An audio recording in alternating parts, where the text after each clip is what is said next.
Some breaking news. Judge Merchan has ruled that prosecutors met their burden for most of the alleged gag order violations. John, what are the details on this ruling? So for the first set of allegations, Merchan has fined Donald Trump $2,000 for 2 violations. Remember, prosecutors were seeking $1,000 per violation, so for those 2, $1,000 each. They say that prosecutors did not prove one of the 3 alleged violations, so he's literally ticking through the list. And we have to really keep that in mind here, because remember, these were multiple violations, different posts. So the original group of 10, if you will, were all posts Donald Trump made or reposted on his social media platform, Truth Social.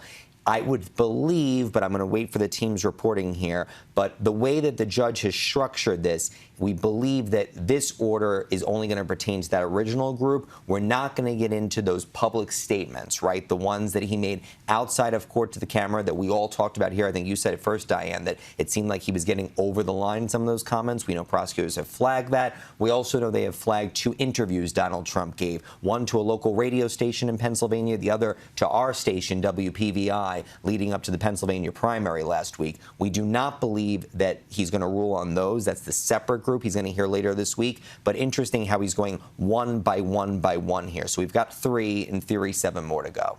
Brian, that hearing on the next 4 is set for Thursday. Does this offer any insights on how Judge Merchan might rule on those? Absolutely. I mean, I'm hoping to get a greater breakdown as to which ones he ruled on that the prosecution did carry their burden, which one he didn't. But that would give us a roadmap as to what the judge's thinking is, how he articulates. Even if I'm reading the tea leaves, so to speak, this has nothing to do with what the defense said. It's whether or not the prosecution met their burden. It's almost like the defense wasn't even in the room having a conversation or pushing back on arguments, because it seems like, if we're, again, reading the tea leaves, that they were losing credibility in their arguments. So this will give us a roadmap as to what is or isn't. And also, we'll go back to John for the second set, because we're cutting more on now. TV. Okay, thank you, control room. It's like the office and the control room and the studio all in one. Welcome to live TV. John literally raised his hand because he got a new piece of information. Miss Macedo, may I speak? John, please do. So here's what we have. So for the second set of allegations, Judge Merchan has fined Donald Trump, according to ABC News, $6,000 for violating the gag order 6 times. So again, we're doing math. 8 total violations. Judge Merchan agreed with prosecutors,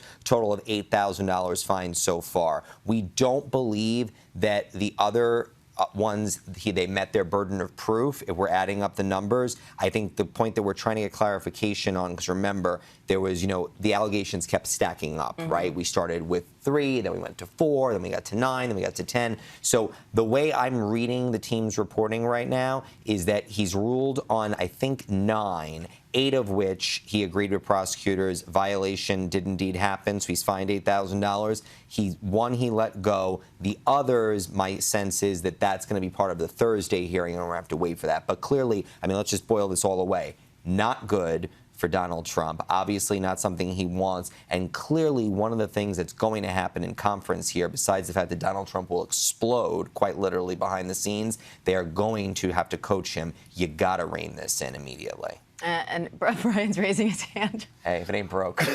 Also understand that that's the max violation when it comes to a fine, $1,000. So the judge basically said, I'm giving the prosecution what they want. I see a violation, I'm rubber stamping it, they get the $1,000. So now the question becomes, if the prosecution asks for more in the future, will they get it? Or will Judge Merchan kind of give a little bit less? But right now he's giving the prosecution everything they asked for in those violations.